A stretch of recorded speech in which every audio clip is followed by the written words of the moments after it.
Political గా ఒక advantage తీసుకోవడానికి వైఎస్ఆర్ పార్టీకి చెందిన ప్రకాష్ రెడ్డి మాట్లాడుతూ పరిటాల సునీత గారి మీద కావచ్చు, సురేంద్ర గారి మీద కావచ్చు బేస్లెస్ ఆరోపణలతో ఈ చిన్న పార్టీ మొదలైంది.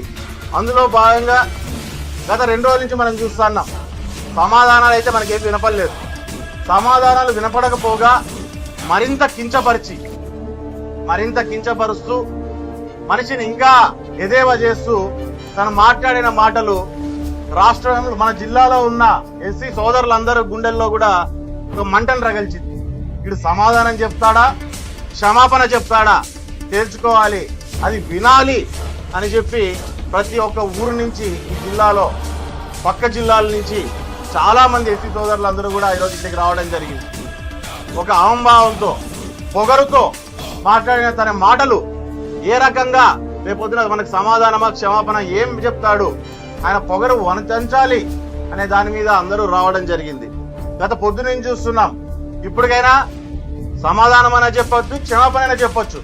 కానీ ఆయన పొద్దున చూస్తుంటే ఇంటి మీద బీర్ బాటిల్ వేసుకోవడము, ఇంటి దగ్గరికి రాళ్ళు తోలించుకోవడము, తన ఉత్తర ప్రగల్భాలు పలుకుతూ ఎక్కడో ఉంటూ కార్యకర్తలతో రాండి, ఇక్కడికి రండి, నేను ఇక్కడే ఉన్నాను, మనం తేల్చుకుందామని చెప్పి ఒక నాయకుడు, ఒక పొలిటీషియన్ మాట్లాడే మాటలా అవి అనేది విషయాన్ని కూడా మనం అంతా అర్థం చేసుకోవాల్సిన అవసరం.